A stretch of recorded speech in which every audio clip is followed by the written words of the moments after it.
Yeah. Nice. All right. Welcome to the Wisendale Weekly Wrap Up. We're talking about architecture, design, everything in between. Again, we are out of the Merchandise Mart this week, and we are in Mana Contemporary, the second floor. With another special guest. Go ahead, you can introduce yourself.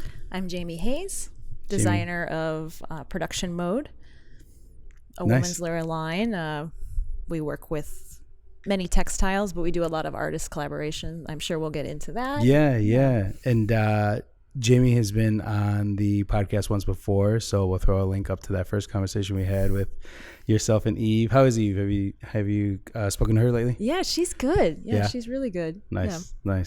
So slow fashion, what has been going on now? How's the pandemic and like everything kind of affected everything? I know we had a quick conversation about, some people are actually spending now, which is I'm sure a huge relief for sure. Yeah. No, it was rough for a while. I mean, we did a billion pivots like everybody, and some of those were good, but when you're pivoting from your core business model, it's not necessarily what you're passionate about. So Right. The first pivot was towards masks, and I don't want to say I was passionate about masks, but it was really interesting to have what's often considered like kind of a frivolous, extra, like nobody really needs fashion. All of a sudden there was this necessary good. And we were, among the first that I knew about to actually start making masks. So this was in that moment of late March, early April, where there were no masks even on Etsy. Yeah. And we didn't know how to make masks. We were all sharing expertise. There was no elastic. There was no twill tape. So we made a designer collective, and you generously supported that. So that was really awesome. I literally just rang a bell again. That was awesome that we could help on that. And I think it even went to the Heartland Alliance, I think, was one of the companies that we helped donate to. So thank you guys. I mean, you guys rocked it on that for sure. I mean, it was fun. It was an excuse also to, I'm a really social person, and that isolation was really hard, I know, for a lot of people. But, I had an excuse where I had to go to Emily's studio or Anna's studio to pick off twill tape or, drop off fabric. And we split up the work as to, who had the longest cutting table and the cutting saws, and who had the most stitchers or most free time, and then who could deliver, who had a car. So it was a really beautiful project. And, we focused on frontline workers, healthcare workers first, but also were funded by donations, and, used it to keep people employed as well. And that's also how most of us used our PPP loans. So it just felt like this real virtuous circle. And then also we were able to provide masks to people when really none were available. Yeah. But again, we didn't have sizing at first. And when I look back at those first masks, they're not, what I'm most proud of. But we learned a lot about face structures and sizing and all of that. So that was the first pivot. I would say the second pivot was probably doing more design development work for other folks. So basically nobody was buying high-end fashion. You can kind of see that a lot of my work is kind of for events, when you want to be seen. They're not really like Zoom meeting outfits, not the most comfortable stuff always, So, like they're statement pieces. Yeah. And but, there were a lot of folks who actually had extra money in the pandemic, but they weren't necessarily spending that on fashion to go out in. And instead, there's a lot of people who really want to be part of the fashion industry and had always wanted to start a line, but maybe they come from a different skill set. And so they need someone to develop that line. So I did a lot of development work, pattern making, sample making, that kind of thing. Very cool. And then come this spring, I was like, okay, I can't pivot anymore. I did teaching too, a lot more teaching. Oh, wow. And I'm like, I just want to sell fashion. Yeah. But luckily, right when the city opened back up again, people were really eager to buy fashion to support, like I was saying. And I think that's both because, there were 2 years worth of events that were pent up. So we were all going out more. People are tired of what they had. People's bodies changed in the pandemic. But also a real shift in terms of who my client is. It's also, I think, folks who maybe were afraid of spending that kind of money before and now feeling more like, no, I want to invest in small business. local, ethically made. I don't know. It seemed more kind of community driven, which has been really, really lovely. Yeah, definitely. I remember I read one of the only books that I've read was The Wolf of Wall Street, like back when it first came out. And I remember that they were talking about business and something about Steve Madden and Steve Madden's fashion, where like the fashion that they see at shows is not what actually sells, like typically. And I never knew that. You know, obviously you see these or I would see like these runways and things like that where they would be like high fashion, but you never really see people wear that, at least in my circles. Like I'm not invited to get things like that, but totally. I think that's interesting that you know, people do have more of that like contemporary style where they want to spend money on items like that. So that's interesting. Yeah. Yeah. We actually talked about that a little bit on the panel at Chicago Textile Week last night. You know, that the runway is the fantasy and it's actually more of a marketing, you know, exactly, ploy, and you don't make money on those things. You often don't even produce those things. So it's just to get the press or to sell the fantasy, which is then translated into perfumes, sunglasses, handbags, things that fit everyone, things that are a little bit more, even if the perfume is, you know, super expensive, it's a couple $100, that's something you can attain versus the couture, which is, you know, tens of thousands of dollars. Right. And of course there are folks who live that life and do custom order those couture gowns, but a lot of the stuff isn't even really wearable. Like you couldn't sit in it. So yeah, you could wear it to the Met Gala, but that's a very small clientele, even for big name designers. Right. So yeah, it's interesting. Like designers don't really make that much money on the clothes, or if they do, it's the lower end diffusion lines, the bridge lines, that kind of thing. And then of course, if you're doing fast fashion, there is money in that. Yeah. But there's more money in that than there is in luxury. Oh, I'm sure. Yeah. I'm sure. You touched on the Met Gala. Any thoughts on those dresses or outfits? Or you know, I mean, I'm kind of terrible that way, where I barely follow fashion. You know, I didn't even know it was happening that night until it filled my Instagram feed. Gotcha. I just don't care. Yeah. I don't like. I love clothes, but I don't know. Something happened. I think when kind of with the demise of magazines, my interest in fashion as a industry kind of waned, or certainly that industry of the runway, the more conceptual. It's just, I also kind of feel like maybe a generation ago when 20 years ago when I was starting out, trends and seasons meant more because things weren't as globalized and splintered. So it's the same, like two extremes have both been augmented in the last 20 years, where you have this intense globalization. So everyone is seeing the same images everywhere. We're all seeing the Met Gala, where we wouldn't have necessarily seen that 20 years ago because there wasn't an internet to view those images instantaneously. But also you can kind of get anything now, any trend, any color, you know, so there's sort of this splintering, but also this kind of similarity of everything. And I think that's made sort of following the industry less interesting. I don't know. And then I was kind of like thinking about like AOC's dress, and you know, like at first I was like, oh, it's really cool, and then you read like people's critiques and like, no, it's terrible, and she's an awful person, and you're like, oh my god, I don't know, and like she shouldn't have gone. Yes, she should have. She's a representative. She got a free ticket. The dress was free.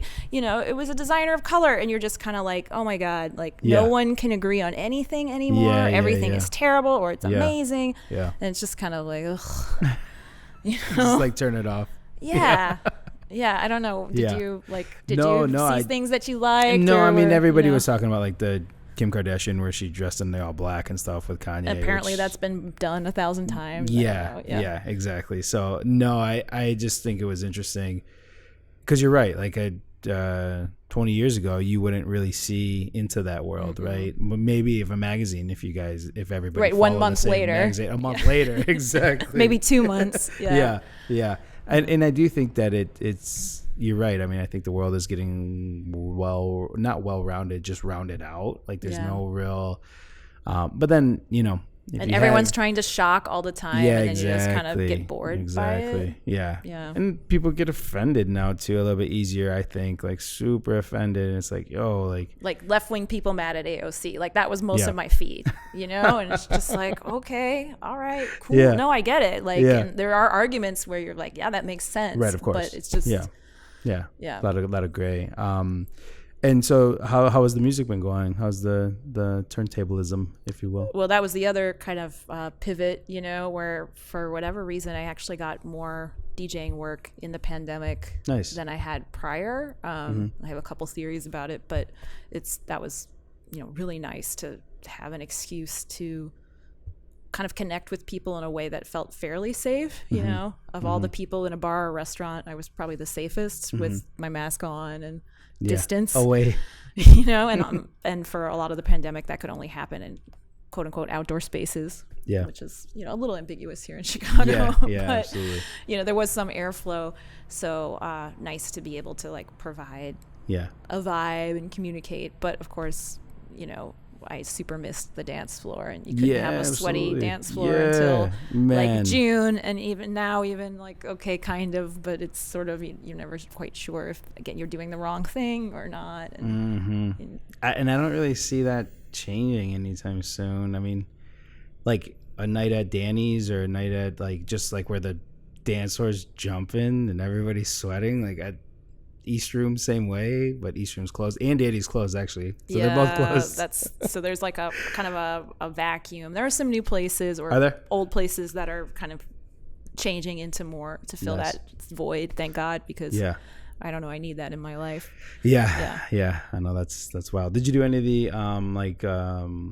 URL, like anything virtual or anything? A little bit, you know. I don't have a presence on Twitch, and I mean, I don't think most DJs did beforehand. It was like a gamer platform, but you know, since I didn't have that presence build up, it sort of feels like, well, do I want to DJ in my basement for like 3 people, you know? I mean, at the very beginning, we did something on Instagram before they kind of shut all that down for DJs, unless you're Versus, but something like that, you know? They did shut it down pretty quick. Yeah, and Facebook too. So, but then I did do a few events that were like sponsored by another organization, so that I knew that there would be people watching. And honestly, whenever I did them, I would always enjoy them, but it's hard to look forward to DJing to a camera.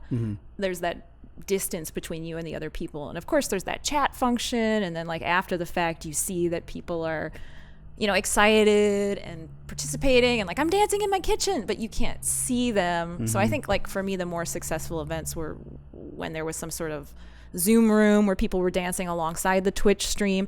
But a lot of it was like pretty technologically advanced. You had to have a lot of equipment to make that happen. Or, you know, kind of be that DJ who has more of the radio personality where you're going to like get on the mic and talk to people. And I for the record, I don't like that personality on Twitch. It's just like, yo, man, or girl, like woman, let the music talk. Like let the music breathe a little bit. So I'm the same way, you know, but I'm like, those are the folks who I think tended to succeed more because they were personable. They're looking at the camera. They're like engaging the audience. But again, that's not kind of how I came up and learned. But we got to do a stream for Gramophone. That was really fun since it's such an iconic, you know, space and place in, you know, the dance music community. And I did one for the Arts Club. I did one with Excursions, kind of a tribute to Danny's. So you know, some of them were really fun actually, but nice. I want that live sweaty dance floor. Yes, me too. If anybody has any recommendations, please send them over this way too. Podolasi Club.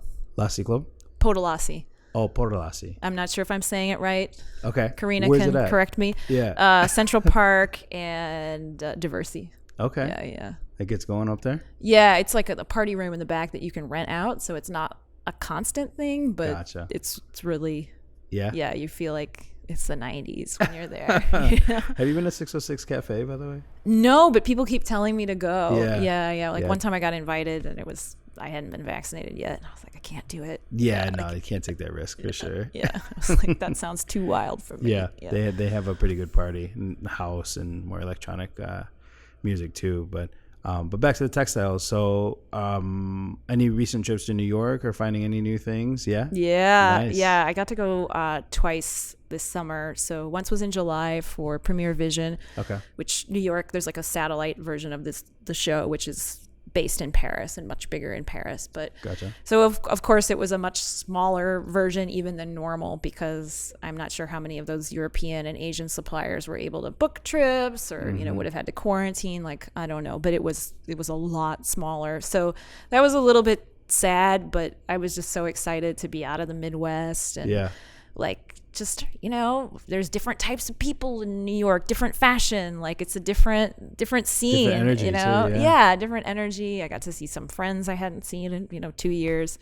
I went with Anna Brown, so it's like we were just kind of two designers wandering around the garment district, like workshopping our collections, Cool. Like Very in a cool. way that you just don't make time for, Yeah. even though she's a couple blocks away normally.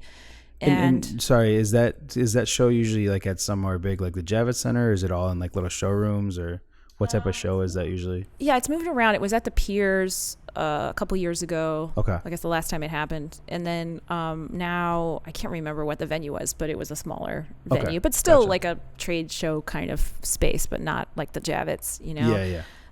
And then I went a couple weeks ago to do a pop-up shop with another brand called Salvage Cloth Studio, and run by a woman named Carrie Evans. And we have a lot in common in terms of our ethos, our clientele, to some extent our aesthetic. So it's really fun to show together. And I had done that in October of 2019, and hadn't been able to go back since for obvious reasons, and it was really great.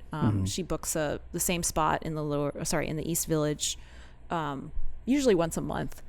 So And does a pop-up? Very cool. So our clients kind of know where to come through, but there's also a lot of great street traffic there. And, so again, it's just great to be back there. Do you see like the clientele there attracting more towards certain garments than obviously the Midwest, or what about that? I mean, I know like for me, when I lived in Jersey City, New York area, I mean, this was when I was really getting into denim, and like there was just a lot of denim. And then in Chicago, there's not really too many denim locations, but I always thought that was interesting to see the difference between buyers. But that was from me, when males don't really shop like that, at least as much as women. But right. Well, I mean, it's also interesting because I think it's partly based on the clientele that Carrie's built up, more than just, what does the average New Yorker want? But I would say two things. Like, one, New Yorkers tend to value fashion more than the typical Chicagoan. So, of course, I have my Chicago ladies who, support me and understand what I do and why it costs what it costs.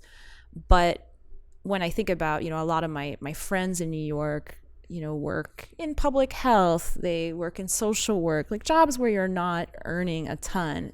And if I say that a top costs $200, they'll say things like, well, yeah, that's what a top costs. And, of course, well, you need to look good. And so it's worth it. And I think when you talk to the same kind of segment in Chicago, it's like, wow, that's so much money. And it's true. You're going to make more for the same job in New York than you are in Chicago. But there's also this understanding that the street is sort of your runway, and people are looking at you.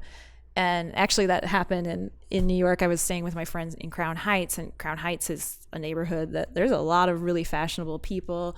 There's a huge Caribbean population. And I would say culturally, that's a population that is definitely not gonna leave the house in sweatpants and the chanclas, So I was in this outfit with that top on my way to the trunk show Sunday morning, and there's a guy outside of the bodega looking like Celia Cruz's husband, with the white beard and the white hair, and he was like, looking good, my dear, I see you, and I was just like, oh, I love New York. Sometimes in Chicago, I love Chicago, but you walk down the street dressed on and someone will kind of be like, why are you all dressed up? Who do you think you are? Or, Yeah, for sure. It's different mentality. Weird. Where are you going? And they're like, maybe she's just going to pick up a gallon of milk, but you know, like thank you for giving me something interesting to look at. Like it wasn't a hit on, it was just and you get that in New York, you get like the nod if you are put together, people be like, the approval nod, you know what I'm talking about? Yeah, of course. Or the chin up. Yep. Like, I see you. Yeah, exactly. You know? Exactly. Yeah. So that's a beautiful thing. And I do think like, you know, people who don't even appear like huge fashion lovers there will they appreciate fashion in a sense. It's just more part of the blood. You know, a little bit like a smaller version of like what you see in Paris, where like just this idea of things needing to be beautiful, like that being like an obvious important part of life. Right. It's good. And I think sometimes in the Midwest we're a little bit like, I don't know, I don't want to stand out, or like I don't want to spend money, I don't deserve it, like for sure. Yeah. And are there trends like what like did the pandemic affect trends at all, really? I mean, I don't know. I mean, that certainly was something that I was curious on. Like, I don't know if it, because it really, typically we lost 2020. And so would that mean like the trend in 2020 would then go to 2021 or something like that? Or how does that? I'm sure that's how it was for fashion houses that are like running, you know, that were already in production. Like maybe they held some back, you know, certainly like the way that Pantone colors work, that affects kind of what dyes people are going to use. So all that stuff you can't really stop. It's this huge, it's almost like a too big to fail situation. Yeah. But again, I'm so far outside of that I can't really speak to that. No, I was just curious. You know, but I mean, definitely the whole like Zoom stuff was real. Like I, you know, introduced like a pair of leggings that it does have leather patches on it. So, but I was like, hey, you know, you want to be comfortable in your Zoom meeting, but like once all this ends, like you're going to have some really hot leggings that cost a lot of money, you know? So, and those did sell. And I, that, you know, besides that, I was like, I don't really do Zoom fashion. Like, I don't know. I don't want to do athleisure. We did do with my other line, which we were winding down, Department of Curiosities, which is the lingerie line. We did do really well with that during the pandemic. Gotcha. And partly we were kind of liquidating, so that helps always. But I also think that there was a trend towards buying really nice things just for you. And so there's a certain lingerie customer where it's, you know, not, you know, you're not going to wear it out of the house. It's just, you know, that you have this really nice thing to lounge in. Like, who wouldn't enjoy lounging in a silk robe? Yeah, and right. Gorgeous. Like 2020 was the time if you had the money to like splurge on some really nice loungewear, you know. And there's a segment of clientele too who like collects it and, you know, shows it to their Instagram community. And that was obviously where a lot of people were in 2020 was like definitely on Instagram. Yeah. Everything went digital for sure. Yeah. And so you don't make the lines that you create or produce are not trend, like you wouldn't make anything for fall, or do you, like now are you working for something for spring of 2022, or do you follow those too? No. Yeah, right? I'm bad about that. It's just you kind of whatever your inspiration is. Right. And I work so close to deadline that like, you know, now I'm trying to put things out for fall, but sometimes you're like, well, I have a little bit of this fabric left and it's a lightweight cotton. Okay, well, I could develop it now and I'll just release it in the spring. You know, but more, I mean, even the high-end fashion houses are going towards that because of the immediacy of the internet. You know, again, like we were just talking about with the Met Gala back in the day when the shows would happen, you know, the New York Times would report on it, the Washington Post would report on it, and you could follow Women's Wear Daily if you were in the industry. Like you could get that in almost real time, like a day after the shows. But there was no expectation that you would then see that in the stores. And it certainly wasn't flooding your Instagram feed, or, you know, the whole show wasn't streamed online. And so once that started happening, you know, for the luxury brands, they were getting knocked off before they could even put the things out. And so I think maybe Tom Ford was the first to kind of be like, well, this is stupid. Let's just have everything ready and be able, you know, people can start buying the minute they're seeing it, or, you know, shortly thereafter, because it's such a great promotional tool. And then they were kind of, you know, losing that. But as a small designer, I also have that same ability to be, well, I have a better ability to be nimble. So like that's kind of always with us, like if there's somebody comes in and custom orders something, I can turn it out pretty quickly. Or if Yeah. I see like a hole in my line or a need. But again, we're not trend driven. I've had, pieces like this leather skirt. I introduced my line with that in 2015, and I don't feel like it's more or less in or out of style than it was. Gorgeous. But there's outfit. thank you. There's things I've retired, of course, and there still are. The fashion was much more body conscious in 2015 than it is now. Interesting. Yeah, and how did it just quickly? How did it go last night? The Textile Week and the events. It was super fun. Just a really great community of people who are so excited about textiles, so you can just like nerd out. Yeah. Everybody's nerding out about the same thing. Yeah. Yeah, and like something that normally, even as a fashion designer, like you're not. People don't really want to hear that much about like the weave, the knitting process, the printing process, all that. So, and to be able to converse in a way where, people do understand the vocabulary that you're using and is really great. And I think we had a great turnout. I would say at least 50 people were there. Oh, nice. In Anna's space. Yeah. Was it at Anna's space, right? Yeah. There's a whole, the whole lot next to her is part of her studio and is a beautiful garden. So that was also nice to be able to like feel like it was safe. We did the talk outside and cool. The weather was nice and it was, that's cool. Like a fun party. Yeah. And there was 4 of you on the panel or 5? 4. And you moderated that one? Yeah. How did you drive that conversation?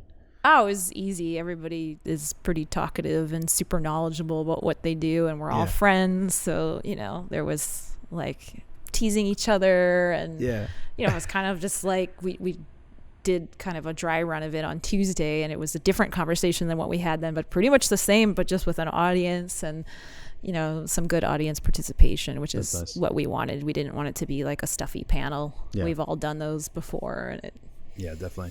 Yeah, the community, the textile community in Chicago is very small, I would say. Very, very small.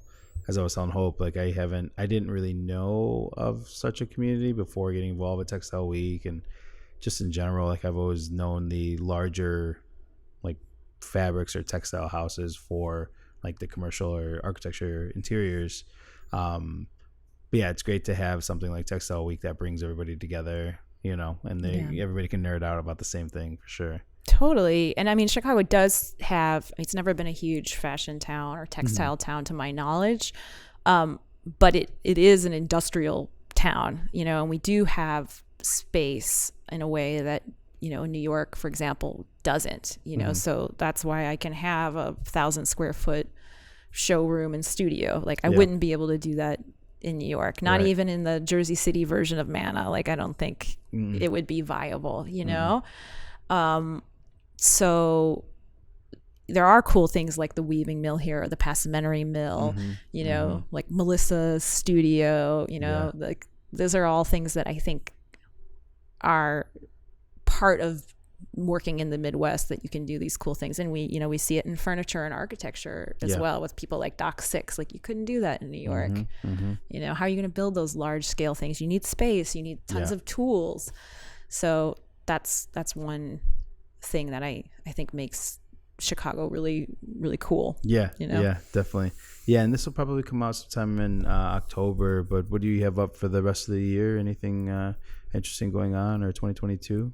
Yeah, well, I'm going to someday, I keep threatening to do it, but I'm really going to introduce my knitwear. I'm looking at my knitting machine over there. That was my another one of my pandemic pivots. Yeah. Well, not really a pivot. It was like always a dream to know how to work a knitting machine. So I was able to use my tuition reimbursement since I teach at School of the Art Institute. Oh, cool. I actually had the time to take a class and studied with Kate Jacobson, who's super brilliant and generous, and I think should be part of Chicago Textile Week next time we do it. Nice. I don't think we've done anything that's like knitting focused. I don't think so either. And it's such a huge part of textiles, knitting and crocheting, and and it's just like an endless world. Which had like a little fad. I don't know. It was just brought to like the main light, I think, within the past few years. At least for me, like design, everybody was into crochet. Everybody had a lot of like they wouldn't mind throwing like a crochet piece up on the wall and just letting it live there.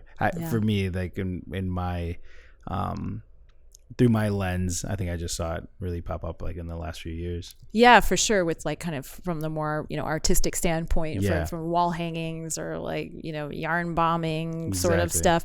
But, certainly in fashion, we've always had knitwear, like Chanel's very known for all of her jersey knits, like kind of bringing that into the mainstream, I guess, and like you're wearing a knit sweatshirt right now, like sweaters, like that's a big thing. This is like in super Chicago. Fast fashion, so I apologize. I shouldn't have wore this here. No, totally not gonna Can't not gonna die on that hill. Yeah, Right. No, I get it. And the more too we've just to touch on that point, the more talks I do about slow fashion, the more I'm like, hey, we need to change the whole system. Yeah. It's not Felix's fault. Right. And like, I don't want to make people feel bad. Like that's yeah. the last thing I want to do. For like sure. I have an Amazon Prime membership. I'm not proud of that, but they get you. So how do we make it so that we can band together collectively and make the changes that we need for the environment, for workers? Like that is all still 100% true, but it's not about individual personal responsibility. Right. Right. But anyway, So your back knitwear. to the future. Yeah. Right. Yeah. I hope to launch that soon. It's just been a whole new skill set I'm learning. So it's been a slow slog, but a fun slog. And so that'll be like a big new thing. I'm still have samples that are on view in my showroom. Very But it's cool. the issue of, like replicating them and cranking them out, especially since I have to do that work myself at this point. Whereas with the cutting and the sewing, like I have other folks who can help me if need be. And most of the time I'm not sewing my own work at this point, Gotcha. That's great. So that will happen soon, I hope, to capitalize on the cold season that's coming. And then Rather quickly. yeah. October 7th, I'm doing a trunk show with Anna Brown again, but at a store called Trapes, which is an amazing shoe store in Lincoln Square on Lincoln, between Montrose and Lawrence. And the shoes go so well with both of our work. And I'm always getting the question of like, where can I buy good shoes? And it's hard. There aren't a lot of cool shoe boutiques left anymore, but I know I personally hate buying shoes online. Like I need to see it on my foot. I need to feel it. I hate doing returns. So that one should be really fun. It's in the evening. And then we're also going to have another Constellation event here in Pilsen. So that is a collaboration between different Pilsen boutiques. So Guccia Guccia participated in it over on Halstead. They do really great graphic design work, but also screen prints. They just had a new earring launch. Like they're doing all kinds of really interesting things. And a couple other boutiques participated. And then, kind of Anna Brown was hosting the fashion designers in that aspect. But it was, there was a map and you kind of go around and hit the different boutiques. Nice. And, then you're entered into a drawing if you go to all of them. So it was just, a super fun community-oriented thing that we did in June, and we'll do again in November. Oh, okay, cool. I believe Very it's cool. the 11th and 12th. And then I'll also be doing the One of a Kind show. I have a booth with Anna as well. That's a pretty big show too. That One of a Kind. Yeah, That's huge. It's huge. There's usually like 600 vendors, but I know they cut it down significantly to allow for more social distancing. Because back in the day that was like a packed show, and also drew a wide range of people, but a lot of older folks, especially on the first 2 days. So just trying to be Conscious, more conscious. But I think too at this point we're all kind of assessing our own risks and just doing our best to make a living, not be socially isolated, but also not spread spread a pandemic. So I don't know if they'll require proof of vaccination or what have you, but everything who knows what's going to happen by December, you know? I'm sure because NeoCon's coming up next week, I think, since it's recording, and I think they're doing mandatory masks, and then you have to pay to attend, and so they're there's definitely restrictions that are going to be going in. I don't know about the proof of vaccination or anything like that, but it was interesting because New York was much stricter even in July than where, you know, Chicago at that point, there was kind of like, we all thought the pandemic was done, you know? Right. But in New York, they were, I guess, just they went through such a harder time at the beginning. And I think also there's just no real way to super social distance there. You know, you're just always around people. Yeah. But for the for Premier Vision, they actually required proof of vaccination or a negative test. Yeah. Wow. And I hadn't seen that yet in Chicago. Of course, now we are seeing that. But yeah, it's different how it's, you know, different places also are. Even in Chicago, like we went up to a show up on the Red Line, the second Jarvis stop or something like that, and there was a few restaurants up there, and we went for a show and they needed your vaccination card, and that was the first time that I've experienced that in Chicago, not downtown but up there. So I thought it was pretty interesting. And some of the more independent venues, I've seen that into, like Empty Bottle and Hungry Brain, you know, the stuff like that. Well, cool. Well, thank you for the quick update and catch up. Where can people follow you and reach out to you, all that jazz? On Instagram, at Production Mode. On Facebook, it's Production Mode Chicago. Sales at productionmodechicago.com is a good way to get in touch via email. And, you know, we're going to periodically do open studios here too, especially as the building kind of opens up more. So that'll be keep an eye on that for Mana Contemporary, so that you can also see Hope's work down the hall. There's Studio Heron on the 3rd floor and a billion other people in here who every time I walk a floor I haven't been on in a while, I'm like, wait, what? They're here too? Abigail Glom Blathberry just moved in on 6, who was on the panel last night. So cool. it's a good community of people here. So I'm excited about that as well. And of course people can visit our showroom here at Mana, but we're by appointment at this point. Gotcha. You know? Yeah. Cool. Well, thanks, Jamie. I appreciate it. Thanks, Felix. Yeah. Enjoy the rest of your summer, spring. Enjoy the rest of spring, and we'll catch up later in the year. Okay. All right. Bye. Bye.